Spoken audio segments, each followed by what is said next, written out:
Good afternoon. Welcome to Spectrum Television News at noon. I am Uyai Imam, coming to you live from Uyo, the Akwa Ibom State Capital. Let's take a look at the major stories. President Tinubu assures Nigerians of decisive action against terrorism and banditry. Federal government expands national social registry to capture vulnerable households. In other news, United States warns of imminent terror attacks on facilities, schools in Nigeria. We'll bring you the details of these stories and more in a moment.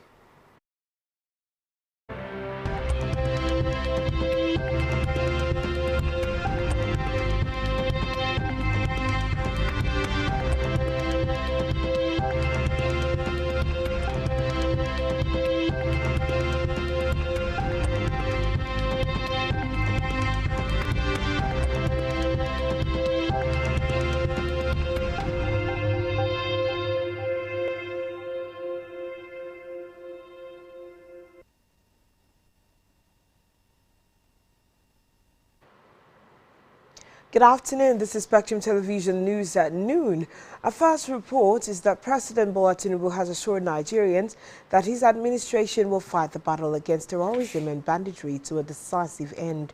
He said the country would emerge victorious despite the current security challenges.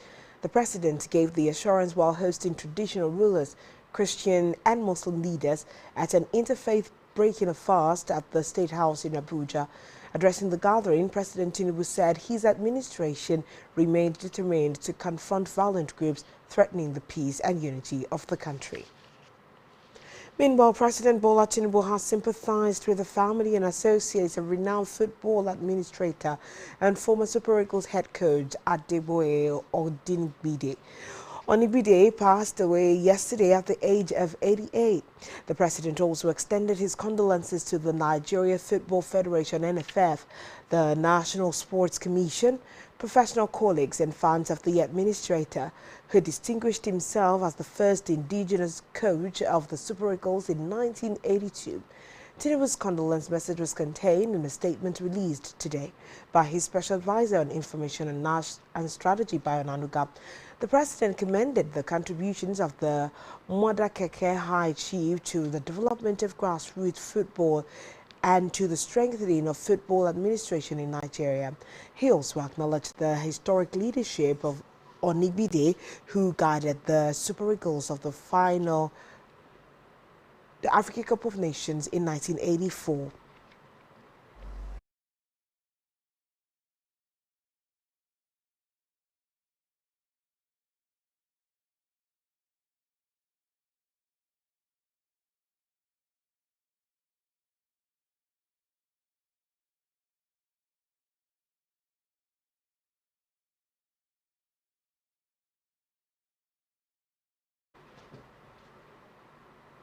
Away from that, the federal government has concluded plans to expand the National Social Registry to comprehensively capture vulnerable households across the country.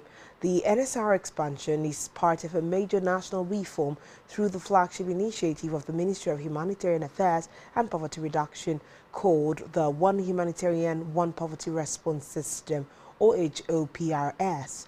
The Minister of Humanitarian Affairs and Poverty Reduction, Dr. Bernard Doro, announced this during the flag-off ceremony of the distribution of food and nutrition assistance to the most affected vulnerable persons in Plateau State. The minister said OHOPRS represented a transformative shift in the way Nigeria responds to vulnerability. He, however, explained that the initiative was established to ensure that vulnerable households across the country are properly identified, documented, and integrated into structured social protection systems. In the meantime, the federal government has ordered a temporary suspension of the enforcement and collection of helicopter landing fees imposed on oil and gas operators after concerns were raised by stakeholders in the petroleum industry. The directive was issued by the Minister of Aviation and Aerospace Development, Festus Keyamo, during a meeting with the Minister of State for Petroleum Resources, Oil, Henikin Lokboberi, and representatives of major oil industry groups at the headquarters of the Aviation Ministry in Abuja. In a statement signed by the Special Advisor on Media and Communications, Tunde Moshood, oil industry representatives expressed concern that the continued enforcement of the statutory fee on helicopter operations servicing oil facilities could disrupt critical operations within the sector. Following the deliberations, Kiamo directed the temporary suspension of the enforcement and collection of the helicopter landing fees for an initial period of 2 months. Meanwhile, the Federal Ministry of Budget and Economic Planning has hosted a high-level meeting with the leadership of Médecins Sans Frontières (MSF) Nigeria to discuss the renewal of the Federal Cooperation Agreement and to bolster collaboration for uninterrupted humanitarian operations across the country. The Minister of Budget and Economic Planning, Abubakar Bagudu, reaffirmed the federal government's commitment to supporting humanitarian efforts while recognizing the key challenges impacting service delivery across several states. He listed the challenges as including limited infrastructure in many local government areas, weak laboratory capacity due to electricity and equipment gaps, and insufficient or poorly maintained ambulance and emergency services, among others. The minister emphasized the federal government's commitment to improve coordination, accountability, and long-term development planning, highlighting ongoing efforts to strengthen health systems, expand economic opportunities, support agriculture, and promote sustainable local structures that reduce reliance on external aid. Elsewhere, the head of Civil Service of the Federation, DD Esther Wilson-Jack, has ordered a thorough investigation into the fire outbreak that affected a section of the Federal Secretariat Complex Phase 2 in Abuja yesterday. Wilson-Jack, who conducted an on-the-spot assessment of the affected area, said the investigation would determine the immediate cause of the fire and assess the structural integrity of the building to prevent a recurrence. She commended personnel of the Federal Fire Service and other emergency responders for the swift response, noting that their timely intervention helped to contain the blaze and stop it from spreading to other parts of the building. According to the Office of the Head of the Civil Service of the Federation, all staff members on the affected floor was safely evacuated, with no casualty recorded during the incident. She added that precautionary measures have been put in place to secure the affected section of the building, while officials carry out a comprehensive assessment to determine the extent of damage to the property.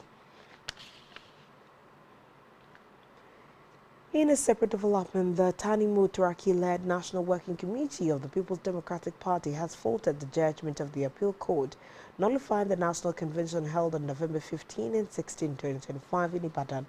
Reacting to the court judgment, the National Publicity Secretary of the group, Inememobong, said the party will move to the Supreme Court to challenge the Appeal Court's judgment over the party leadership. Meanwhile, the Nyesom Wike-backed leadership of the PDP has said the party's convention will hold March 29.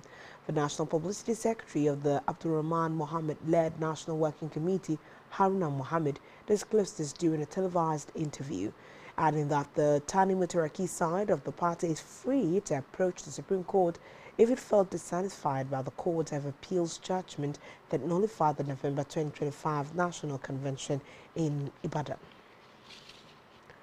We move now to the continent of Africa, where Guinea's main opposition figure, Celo Delein Diallo, has accused President Mamadi Doumbouya of attempting to build a one-party state after the government dissolved 40 political parties by decree. Diallo is the leader in the main opposition party, Union of Democratic Forces of Guinea, which was among the parties that were dissolved. Other parties that were dissolved included the Rally of the Guinean People, the party of former President Alpha Condé, and the Union of Republican Forces led by Sidia Touré. The dissolution of the parties comes weeks ahead of legislative elections, which are viewed as a key step in the transition from military to civilian rule. On the foreign scene, the United States Embassy in Nigeria has warned its citizens in the country of a possible terrorist attack on U.S. facilities and American-affiliated schools in Nigeria, particularly the Federal Capital Territory, Abuja. In a recent security alert posted on its official website, the U.S. advised its citizens in Nigeria to take additional precaution. The notice further urged U.S. citizens in Nigeria to be more security conscious, especially when visiting U.S. diplomatic missions and in U.S. affiliated schools. Still on the foreign scene, China's exports have surged in the first 2 months of this year despite trade tension with the United States. Official figures show exports jumped by more than 20% in January and February, which is almost 3 times the rate predicted by economists. The figure puts the country on track to top the record-breaking annual trade surplus it saw in 2025. The announcement comes as U.S. President Donald Trump is expected to visit China in early April to meet his Chinese counterpart, Xi Jinping.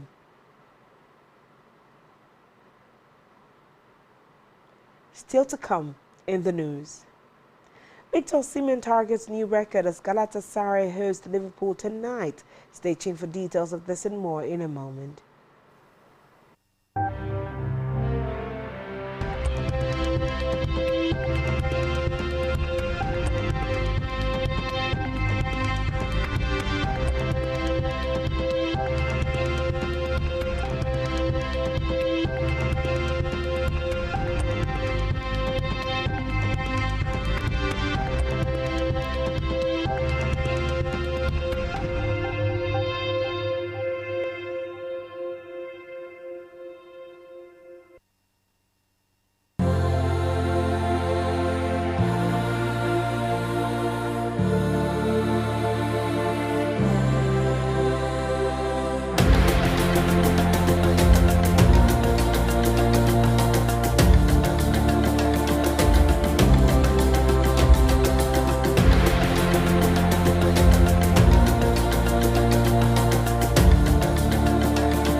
Welcome back and thanks for staying tuned. And now to the rest of the news stories. On our business news, the Dangote Refinery and Petrochemicals has raised its gantry rate for premium motor spirit petrol to about 1,175 naira per litre from 995 naira per litre. Abubakar Mengandi, National President of the Independent Petroleum Marketers Association of Nigeria, IPMAN, who confirmed this to newsmen, added that other depots now sell the product at 1,200 naira per litre. Meanwhile, the increase reportedly follows crisis in the Middle East that raised crude oil prices to $115 per barrel. On our health news, resident doctors at the University College Hospital Ibadan, Oyo State, have threatened to embark on an indefinite strike if the hospital's management fails to provide a lasting solution to the lingering power crisis at the institution. They said the electricity problem had reached a tipping point, affecting the quality of care for patients and preventing doctors in training from getting the best out of their residency program. The doctors warned that if nothing changed within 3 weeks, they would commence an indefinite industrial action to press home their demands. Recall that the resident doctors had earlier embarked on a 1-week warning strike from March 2nd to March 6, 2026, demanding improved and longer hours of electricity supply within the hospital premises. Still in health, the Guild of Medical Directors has called for a balanced fair, and humane approach to the regulation of medical practice, stating that disciplinary actions must protect patients while also safeguarding the sustainability of the nation's healthcare system. The Guild noted that suspension should be considered after culpability has been established, noting that the sudden interruption of a doctor's career without ascertaining guilt may result in profound psychological distress, reputational damage, and social stigma. In a statement signed by the GMD President, Dr. Raymond Kuti, the Guild expressed deep concern regarding the recent suspension of certain medical practitioners by the Medical and Dental Practitioners Investigational Panel, a panel under the regulatory purview of the Medical and Dental Council of Nigeria. The GMD president stated that in exercising this responsibility, it is important that disciplinary processes are implemented with careful consideration of their wider implications for healthcare delivery in Nigeria, particularly at a time when the country faces significant pressure on its healthcare workforce. Now to the world of sports. Super Eagles striker Victor Osimhen will be aiming to equal the record for the most Champions League goals scored in a single season by a player representing a Turkish club when Galatasaray takes on Liverpool tonight. The round of 16 first leg encounter will hold at the Rams Park. Borja Glimas currently holds the record after scoring 8 goals for Galatasaray during the 2012-2013 season, while Osimhen has already scored 7 times in the Champions League this season. Still in sports, Jack Draper will continue his Indian Wells title defense against Novak Djokovic after an impressive win yesterday, while Cameron Norrie claimed a major third-round scalp. British number 1 Draper beat Argentina's world number 20 Francisco Cerundolo 6-1, 7-5 to set up a last 16 meeting with 24-time Grand Slam champion Djokovic. Djokovic, the world number 3, overcame American Alexander Kovacic 6-4, 1-6, 6-4 to keep his own campaign going. Meanwhile, British number 2 Norrie also reached the 4th round by upsetting the 6th seed Australia's Alex de Minaur 6-4, 6-4.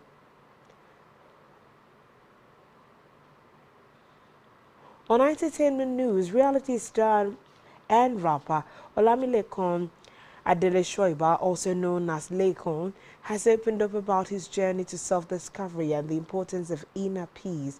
The fierce crooner revealed that he lost his inner voice after he won the Big Brother Nigeria reality show in 2020 and only found it again a year later. Speaking in a recent video broadcast, the rapper noted that silence is a consistent factor in his journey of self-discovery. He pointed out that although silence may be uncomfortable, it is vital for personal growth. And that's all we have on this news bulletin. Do what's for social media. Subscribe to our YouTube channel, all of which you can find on our website, spectrumtvlive.ng. Spectrum Television News at 12. Good afternoon.